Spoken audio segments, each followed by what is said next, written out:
നമ്മൾ നേഴ്സുമാര് അയർലൻഡിലേക്ക് കാര്യമായിട്ട് നോക്കുന്നുണ്ട്. ഇപ്പൊ എനിക്ക് തോന്നുന്നു നേഴ്സാണെങ്കിൽ നേഴ്സുമാർക്ക് UK ആണെങ്കിലും ഒക്കെ പഴയതുപോലെ ഈസി അല്ല പ്രോസസ്സിംഗ് ഒക്കെ. അപ്പൊ അയർലൻഡിലേക്കും ആൾക്കാർ കൂടുതലായിട്ട് നേഴ്സുമാർ നോക്കുന്നുണ്ട്. അപ്പൊ ഇവിടെ ഫ്രീസിങ് ആണ് മാറി പിന്നെയും ഫ്രീസിങ് ആണെന്നൊക്കെ കേൾക്കുന്നുണ്ടല്ലോ ബ്രോ. ഇതിനകത്തൊക്കെ എന്തുവാണ് വാസ്തവം? ഒരു വഴിക്ക് വരെ വന്നതാണ്. അപ്പൊ നമുക്ക് പെട്ടെന്നൊരു ഐറിഷ് ടുഡേ എന്നൊക്കെ പറയുമ്പോഴത്തേക്ക് നമുക്ക് പിന്നെ അപ് ടു ഡേറ്റ് ആയിട്ടുള്ള കാര്യങ്ങളൊക്കെ നമ്മൾ പറയണമല്ലോ നമ്മുടെ പ്രേക്ഷകർക്ക് വേണ്ടിയിട്ടേ. എൻ്റെ ഓൾറെഡി എന്റെ മാസമല്ല ഫ്രീസിങ് മാറി എന്ന് പറഞ്ഞപ്പോ 2 മാസമായി. പക്ഷെ എന്നാലും അത്ര ആൾക്കാർ കയറി വരുന്നുണ്ടെന്ന് വെച്ചാല് കയറി വരുന്നില്ല. പക്ഷെ അതേസമയം ഇന്ത്യയിൽ നിന്ന് മാത്രമേ വരാത്തുള്ളൂ കേട്ടോ. ഞാൻ ഈ ലിങ്ക്ഡിനിലും അല്ലെങ്കിൽ ഫേസ്ബുക്കിൽ പരസ്യം കാണുന്നുണ്ട്. റിക്രൂട്ട്മെന്റ് ഇൻ മനില അല്ലെങ്കിൽ ഫിലിപ്പീൻസ് ആ സ്ഥലങ്ങളിൽ ഇപ്പൊ അവരെടുക്കുന്നുണ്ട്. ഇന്ത്യൻ ഇപ്പൊ നമ്മുടെ നാട്ടിൽ കൊച്ചി, ഡൽഹി എന്ന് പറഞ്ഞ് പണ്ട് വരുമായിരുന്നു. അത് പരസ്യമേ കാണുന്നില്ല. ഇന്ത്യയിൽ ഒരു റിക്രൂട്ട്മെന്റ് എന്നുള്ള സെറ്റപ്പ് ഒന്നും കാണുന്നില്ല. ഓൺലൈൻ ഇന്റർവ്യൂ പോലും കാണിക്കുന്നില്ല അവര് NMBA പിൻ വേണം. അതായത് ഇവിടെ രജിസ്റ്റേർഡ് നേഴ്സുമാരെയാണ് അവർ കൂടുതൽ പ്രിഫർ ചെയ്യുന്നത്. പക്ഷെ അതേ സെയിം ടൈം തന്നെ ഒരു ഇന്റർനാഷണൽ റിക്രൂട്ട്മെന്റിന്റെ പരസ്യം നമുക്ക് ലിങ്ക്ഡിൻ പോലത്തെ സൈറ്റിൽ കാണാൻ പറ്റുന്നുണ്ട്. നമ്മൾ ഇന്ത്യൻസിനെ ഈ പറഞ്ഞു തന്നാലും ഇതിനിടയ്ക്കും കുറച്ച് ആൾക്കാർ കയറി വരുന്നുണ്ട് കേട്ടോ. എങ്ങനെയാ എനിക്കറിയാവുന്ന ഒത്തിരി പേര് എന്നെ വിളിച്ച് സംസാരിക്കുന്നുണ്ട്. ബ്രോ എനിക്ക് 10 വർഷം എക്സ്പീരിയൻസ് ഉണ്ട്, 6 വർഷം എക്സ്പീരിയൻസ് ഉണ്ട്, 4 വർഷം എക്സ്പീരിയൻസ് ഉണ്ട്. അതായത് ഇന്റർനാഷണൽ പിന്നെ കാൻഡിഡേറ്റ്സിന് വേക്കൻസി ഉണ്ട്. ഇന്ത്യയിൽ നിന്ന് അവർ റിക്രൂട്ട്മെന്റ് കുറയ്ക്കുകയാണെന്നാണോ? കുറയ്ക്കുകയാണെന്ന് എനിക്കല്ല, പക്ഷെ ഇതിനിടയ്ക്കും ഇഷ്ടംപോലെ സ്റ്റാഫ് കയറി വരുന്നുണ്ട് ബ്രോ. അപ്പൊ ഞാൻ കുറച്ച് പേര് എന്നെ വിളിച്ച് ചോദിച്ചു ഇത് എങ്ങനെയാ പരിപാടി. അപ്പം ഇവര് പറഞ്ഞതെന്ന് വെച്ചാല് ചില ഏജൻസിക്കാരെ സമീപിച്ചപ്പോ അവര് പറഞ്ഞത് ഞങ്ങക്ക് GCC അതായത് ഗൾഫ് എക്സ്പീരിയൻസ് ഉള്ളവരെയാണ് ഞങ്ങൾ പ്രിഫർ ചെയ്യുന്നത്. മിനിമം 6 ഇയേഴ്സ് എക്സ്പീരിയൻസ് വേണം. പിന്നെ recent bed side clinic experience വേണം, NABH അക്രഡിറ്റേറ്റ് വേണം, അത് വേണം, ഇത് വേണം എന്നൊക്കെ പറഞ്ഞ് ചില ഏജൻസിക്കാർ ഈ നമ്മുടെ അറിയാവുന്ന ആൾക്കാരോട് പറയുന്നുണ്ട്. പക്ഷെ ഇതിനിടയ്ക്കും ഒരു ബന്ധമില്ലാതെ 2 വർഷം എക്സ്പീരിയൻസ് ഉള്ള പിള്ളേരും സ്റ്റാഫ് നേഴ്സുമാരും കയറി വരുന്നുണ്ട്. അപ്പൊ എനിക്ക് മനസ്സിലായത് ഇത് ഇവര് പറയുന്ന കുറച്ച് ഏജൻസിക്കാർ പറയുന്ന കുറച്ച് ഇത് മാത്രമേ ഉള്ളൂ. അവരുണ്ടാക്കുന്ന ക്രൈറ്റീരിയ അയർലൻഡിലെ ഈ ഹോസ്പിറ്റലുകാർ ഉണ്ടാക്കുന്ന ക്രൈറ്റീരിയ ഒന്നും എനിക്ക് തോന്നുന്നില്ല. അങ്ങനെ ഈ 2 വർഷം 3 വർഷം എക്സ്പീരിയൻസ് ഉള്ള പിള്ളേർ എങ്ങനെ കയറി വരുന്നത്? അവർക്ക് 6 വർഷം മിനിമം എക്സ്പീരിയൻസ് വേണമെന്ന് പറഞ്ഞിട്ട്. പക്ഷെ എന്നാലും വളരെ കുറവാണ് കയറി വരുന്നത്. എന്താ കാര്യം എന്ന് വെച്ചാൽ ഒരു പിടുത്തവും ഇല്ല. ചോദിച്ചു കഴിയുമ്പം പറയുന്നത് ഇവിടെ വേക്കൻസികൾ തീരെ കുറവാണ്, ഉള്ളിടത്തില്ല ഫുള്ളാണെന്ന് പറഞ്ഞിരിക്കുന്നത്. ഇവർക്ക് കാൻഡിഡേറ്റ്സ് കൂടിയിട്ടായിരിക്കും ഇങ്ങനെ ക്രൈറ്റീരിയ ഇവർ വെച്ച് സോർട്ട് ചെയ്യുന്നതെന്നാണ് ബ്രോയുടെ കാരണം. അത് മാത്രമല്ല ഇപ്പം ഇഷ്ടംപോലെ ആൾക്കാർ OET IELTS ഒക്കെ പാസ്സായി DL കിട്ടിയ ഒത്തിരി പേരുണ്ട്. ഒരു കണക്ക് നോക്കുമ്പോൾ ഭയങ്കര വിഷമമാണ്. കാരണം അവരുടെ DL താമസിയാൽ തീരാൻ പോവുകയാണ്. 2 മാസം 3 മാസം ഇനി വളരെ കഷ്ടപ്പെട്ട് നമുക്കറിയാം, വളരെ കഷ്ടപ്പെട്ടാണ് എക്സാം ഒക്കെ എഴുതി DL കിട്ടുക എന്ന് പറഞ്ഞാൽ വലിയൊരു ടാസ്കാ. അത് കിട്ടി എത്രയും പെട്ടെന്ന് കയറി പോരാന്ന് വെച്ച് കഴിഞ്ഞാൽ ഇങ്ങനെ ഓരോ നൂലാമാലകൾ പറയുമ്പോൾ സ്വാഭാവികമായിട്ടും ഒരാൾക്കാർ ഡെസ്പായി പോകും. അപ്പൊ ആ ഒരു വിഷമം കാരണം എത്രയോ പേര് എന്നെ വിളിച്ച് സംസാരിക്കുന്നുണ്ട്. ബ്രോ എങ്ങനെയെങ്കിലും പറയാം, നമ്മളിനകത്ത് റിക്രൂട്ട്മെന്റ് ഏജന്റോ ഒന്നും അല്ല, നമ്മളെ കൊണ്ട് പറ്റുന്ന സാധനം നമ്മൾ ചെയ്യുന്നുണ്ട്. ഞാൻ പലരോടും വിളിച്ച് ചോദിച്ചിട്ട് എങ്ങനെ അവരെല്ലാം പറഞ്ഞ് ഞങ്ങളുടെ എല്ലാം സീറ്റ് ഫില്ലാണ്. പിന്നെ അത് മാത്രമല്ല NMBA പിന്നുണ്ടോ അതുണ്ടോ എന്ന് ചോദിക്കുന്നുണ്ട്. നമുക്ക് പിന്ന് പറഞ്ഞാൽ ഇവിടെ വരണം, അങ്ങനെയുള്ളവരെ എടുക്കുന്നുള്ളവര്. പക്ഷേ ഇതിനിടയ്ക്ക് കുറച്ച് പേര് എന്നെ വിളിച്ചു ചോദിച്ചു ബ്രോ ഇവിടെ 5-6 ലക്ഷം രൂപ കൊടുത്താൽ വരാൻ പറ്റും, വന്നാൽ ലാഭം ഉണ്ടോ ഇതുണ്ടോ എന്ന് ചോദിച്ചു. ഞാൻ പറയുകയാണെങ്കിൽ ഇവിടെ അയർലൻഡ് യൂറോപ്പ് സ്ഥലങ്ങളിൽ 5 രൂപ പോലും കൊടുക്കാതെ ഇവിടെ വരാം. എല്ലാ പേയ്മെന്റും ഇവിടുത്തെ ഗവൺമെന്റ് ആണ് അടയ്ക്കുന്നത്. പക്ഷെ ഇതിനകത്ത് ഏജൻസിക്കാർ കളിച്ച് എന്തിനാ 5-6 ലക്ഷം രൂപ വാങ്ങുന്നത്? പക്ഷെ നമ്മളിത് പറഞ്ഞാലും ഈ കൊടുക്കാനും വാങ്ങാനും ആൾക്കാർ റെഡിയാണ്. അവർക്ക് എങ്ങനെയും കയറി വന്നാൽ മതി. അതിനെ യൂട്ടിലൈസ് ചെയ്യുന്നതാണ് നാട്ടിലെ ഏജൻസികൾ കാണിക്കുന്നത്. അവർക്ക് 6 ലക്ഷം രൂപ ഒരു കൊച്ചിനെ കിട്ടിയാൽ 10 പിള്ളേരെ കയറ്റി 60 ലക്ഷം രൂപ കിട്ടും. ഇത് കൂടാതെ ഇവിടുന്ന് ഒരു കൊച്ചിനെ ഒരു സ്റ്റാഫിനെ കയറ്റിയാൽ ഈ ഹോസ്പിറ്റലിൽ നല്ല നേഴ്സിംഗ് ഹോമിൽ നിന്ന് ഇവർക്ക് ഇത്രയും പൈസ ഈ ഹോസ്പിറ്റൽ നേഴ്സിംഗ് ഹോം അല്ലെ മാനേജ്മെന്റ് കൊടുക്കുന്നുണ്ട്. ഇപ്പൊ IITR പോലത്തുള്ള നല്ല വലിയ നമ്മൾ വർഷം കേട്ടിരിക്കുന്ന ഏജൻസികളുണ്ട്. വേറെ ഒത്തിരിയുള്ള ഏജൻസികളുണ്ടാവും. IITR ഒക്കെയാണ് നമ്മളൊക്കെ വരാൻ നേരത്തെ ഉണ്ടായിരുന്ന ഫേമസ് ആയിട്ടുള്ള ഏജൻസികൾ. ഇപ്പൊ കൂട് മുളയ്ക്കുന്ന പോലെ ഇഷ്ടംപോലെ ഏജൻസികളുണ്ട്. അപ്പം IITR അന്നും പറയാനുള്ളത് അവര് അത് ഹെൽപ്പ് ചെയ്യും, നമ്മളാണ് മുഴുവൻ ചെയ്യുന്നത്. അവർ ഗൈഡൻസ് മാത്രം. പക്ഷെ അവർ 1 രൂപ പോലും വാങ്ങാറില്ല. കാരണം അവർക്കറിയാം ഒരു സ്റ്റാഫിന് ഇവിടെ കയറ്റി DL കിട്ടിക്കഴിഞ്ഞാൽ അവര് ഹെൽപ്പ് ചെയ്യത്തുള്ളൂ തോന്നില്ല. അതുവരെ നമ്മൾ ചെയ്യണം. പിന്നെ അവര് DL കിട്ടിക്കഴിഞ്ഞാൽ ഇന്റർവ്യൂ ഒക്കെ ഉള്ള നമുക്ക് വേണ്ടി ഷെഡ്യൂൾ ചെയ്ത് തരും. നമ്മുടെ ബയോഡാറ്റാസ് പല ഹോസ്പിറ്റലിൽ അയച്ചു കൊടുക്കും.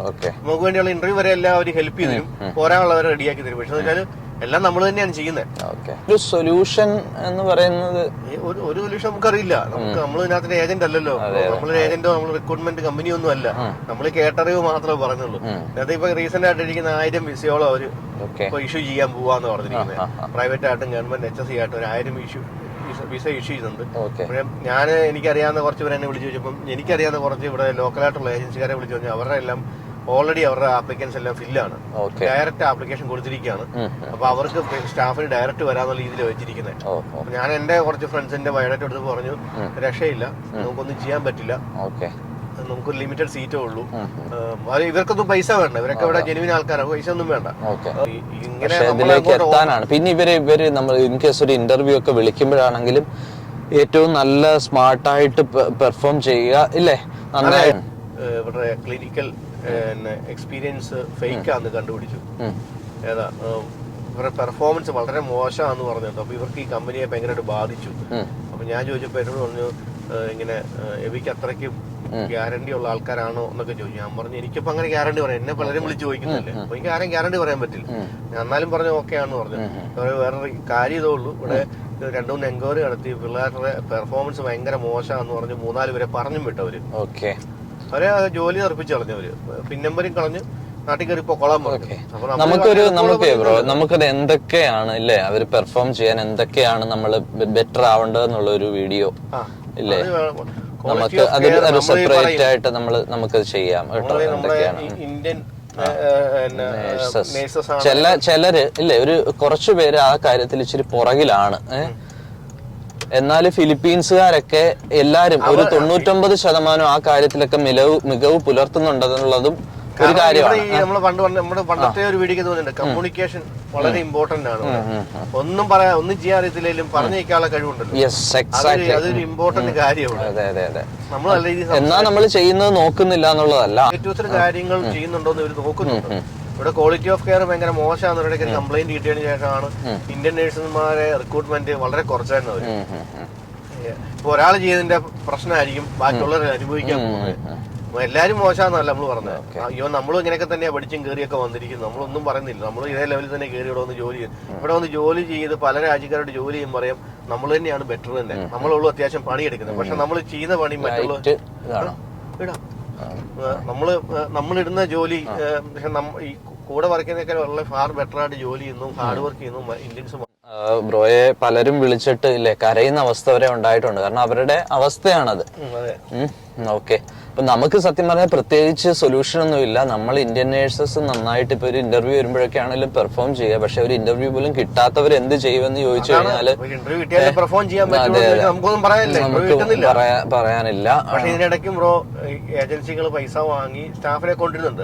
ഇപ്പൊ ഞാൻ പറഞ്ഞില്ലേ അവസാനത്തെ അറ്റ കൈ ഒന്നുമില്ലെങ്കിൽ പൈസ കൊടുത്തിട്ട് കയറി വരിക. നിങ്ങളുടെ കിട്ടിയ ചാൻസ് കളയണമെന്ന് ഞാൻ പറഞ്ഞില്ല. വളരെ കഷ്ടപ്പെട്ടാണ് ഡീൽ കിട്ടിയത്. എന്നാലും ഇത് ചെയ്യുന്ന വളരെ ദ്രോഹമാണ്. കാരണം 5, 6, 10 ലക്ഷം രൂപ കൊടുത്തിട്ടാണ് ആൾക്കാർ ഇവിടെ കയറി വരുന്നത്. ഈ 10 ലക്ഷം രൂപ എന്ന് പറയുമ്പോഴത്തേക്കും നമ്മൾ നോക്കും ശരിയാണ്, 10 മാസം ജോലി ചെയ്താൽ മതി, സംഭവമൊക്കെ ശരിയാണ്. നിങ്ങൾ ആലോചിക്കണം, ഒരു 0 പൈസയിൽ കയറി വരേണ്ട, അല്ലെങ്കിൽ ജസ്റ്റ് ഫ്ലൈറ്റ് ടിക്കറ്റും ഞാൻ ഇവിടെയുള്ള എക്സാം ഫീസ് മാത്രം അടച്ചിട്ട് കയറി വരേണ്ട നിങ്ങളേതാണ് ഇത്രയും പൈസ വാങ്ങുന്നത്. പൈസ കിട്ടാഞ്ഞിട്ടല്ല, അവർക്ക് ഇവിടുന്ന് ഓരോ സ്റ്റാഫിനെ കയറ്റുമ്പോൾ ഇത്ര എമൗണ്ട് ഇവരുടെ അക്കൗണ്ടിൽ കയറുന്നുണ്ട്. അത് കൂടാതെയാണ് ഇവർ ഈ പൈസ വാങ്ങുന്നത്. പിന്നെ എന്നാലും നമ്മൾ പറഞ്ഞ് ഇപ്പൊ നമ്മളോട് ചോദിക്കാം, എന്നാ ബ്രോയൊക്കെയാണ് ഞങ്ങളെ കൊണ്ടുപോകുന്ന ചോദിച്ചു ഞങ്ങൾ ചോദിക്കും അല്ലേ, ബ്രോ ഇത്ര ഡയലോഗ് അടിക്കുന്നില്ലേ, ഞങ്ങളെ കൊണ്ട് കൊണ്ടുപോകും, ഞങ്ങൾക്ക് പൈസ ഉണ്ടാ കൊടുക്കും. നമ്മുടെ പൈസ ഉണ്ടാ കൊടുത്തിട്ട് കയറിപ്പോലെ ഒരു കുഴപ്പമില്ല. നമ്മൾ പൈസ കൊടുത്തിട്ട് പിന്നെ കിടന്ന് അയ്യോ ഞാൻ 10 ലക്ഷം കൊടുത്തിട്ടാ വന്നതെന്ന് പറയേണ്ട ആവശ്യമില്ല. കയറി വന്നു, അത് നേടിയെടുക്കുക, തിരിച്ചെടുക്കുക. അതിന് ഒരു വർഷം ജോലി ചെയ്ത് കഴിഞ്ഞാൽ ആ പൈസ നമുക്ക് തിരിച്ചെടുക്കാൻ പറ്റും, കുഴപ്പമൊന്നുമില്ല. അതൊക്കെ ഓരോരുത്തരുടെ ഭാഗ്യം പോലെ കിട്ടുന്ന ഏരിയയും. ഇപ്പം 10 വർഷം എക്സ്പീരിയൻസ് ഉള്ളവൻ ഇവിടെ നേഴ്സിംഗ് ഹോമിൽ വന്നാൽ വെറും ബേസിക്കേ ഉള്ളൂ. ഉള്ള കാര്യം പറയാമല്ലോ, HSEയിലല്ല പ്രൈവറ്റില്. അവന് കിട്ടാൻ പോകുന്നത് ഒരു 19 യൂറോ പെർ അവർ. എത്രയാ 10-15 വർഷം നാട്ടിലെ എക്സ്പീരിയൻസ് ഉള്ള ICU വാർഡിലൊക്കെ വർക്ക് ചെയ്ത അതേ സെയിം സംഭവം തന്നെയാണ് ഹോസ്പിറ്റലിൽ വർക്ക് ചെയ്താൽ ഇവന് കിട്ടാൻ പോകുന്നത് മണിക്കൂറിന് 28-30 രൂപയായിരിക്കും ഒരു അവറിൽ കിട്ടാൻ പോകുന്നത്. അതിന്റെ ഡിഫറൻസുകൾ മനസ്സിലാക്കണം. അപ്പൊ ആനുവൽ ഇൻകം 50-60 ഇടയ്ക്ക് കിട്ടും ഒരു 15 വർഷം എക്സ്പീരിയൻസ് ഉള്ള ഒരു സ്റ്റാഫിന്. അതേസമയം ആ ഒരു സ്റ്റാഫ് ഒരു പ്രൈവറ്റ് നഴ്സിംഗ് ഹോമിൽ ജോലി ചെയ്താൽ അവന് ആനുവൽ ഇൻകം എന്ന് പറഞ്ഞാൽ 35-40 ഇടയ്ക്ക് നിൽക്കും. അതാണ് ഇതിന്റെ ഡിഫറൻസ് വരുന്നത്.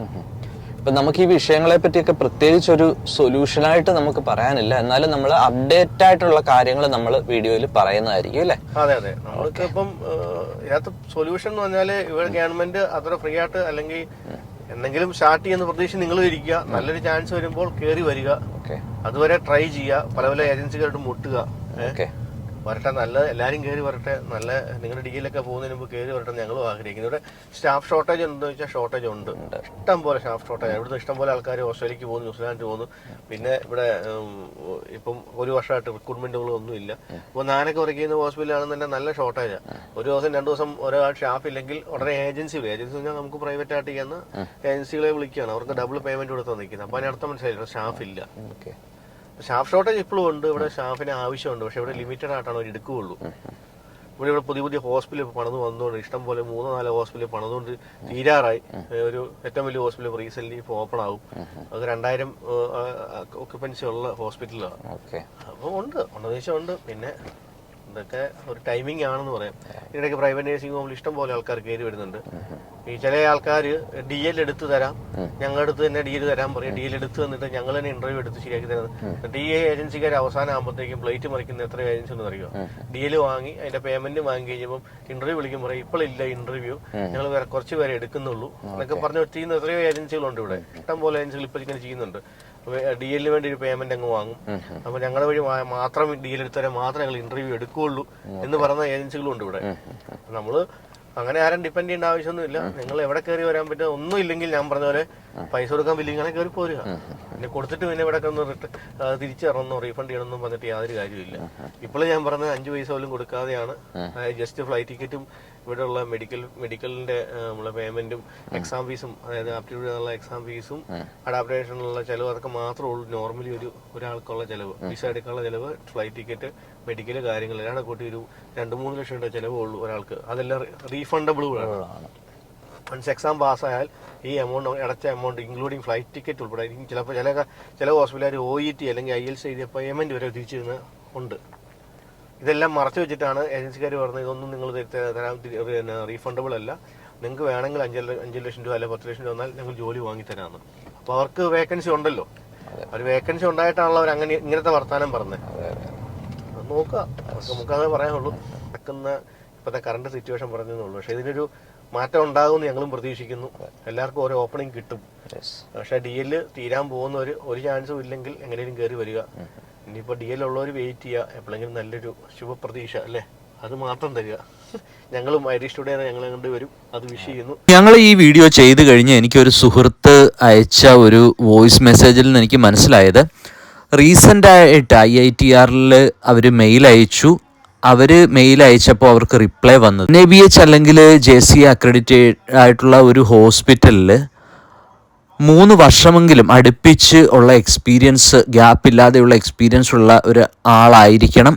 മൊത്തം ഒരു 6 years ഓഫ് എക്സ്പീരിയൻസ് എങ്കിലും ഉള്ള ആൾക്കാർക്കാണ് മുൻഗണന എന്നാണ് HSCയിൽ പുതിയ ഡിമാൻഡ്, അവർ റിക്രൂട്ട്മെൻറ്റായിട്ടുള്ള ഡിമാൻഡ് അവർ വെച്ചിരിക്കുന്നതെന്നാണ് അറിയാൻ കഴിഞ്ഞത്. ഇത്രയും പൈസ മുടക്കി സ്ട്രഗിൾ ചെയ്തിട്ട് OET പോലുള്ള എക്സാമൊക്കെ പാസ്സായി നിന്നിട്ടും ഇത്രയും റിക്രൂട്ട്മെൻറ്റിനായിട്ട് വെയിറ്റ് ചെയ്യേണ്ടി വരിക എന്നുള്ളത് വളരെ വിഷമകരമായ ഒരു കാര്യമാണ്.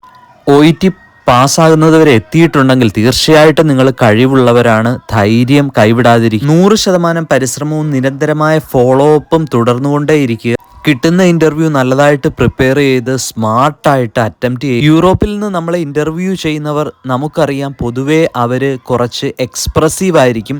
നമ്മളും നമ്മുടെ നേഴ്സിങ്ങിനോടുള്ള പാഷനും കമ്പാഷനും ഒക്കെ എക്സ്പ്രസീവായിട്ട് നമ്മൾ ഈ വെയിറ്റ് ചെയ്യുന്നവർക്കെല്ലാം തന്നെ ഒരു നല്ല റിസൾട്ട് വരും. വെയിറ്റ് ചെയ്യുന്നത് നല്ലതിന് വേണ്ടിയാണ് എന്നുള്ള ഒരു ശുഭപ്രതീക്ഷയോടെ ഈ വീഡിയോ നിർത്തുന്നു. നന്ദി, നമസ്കാരം.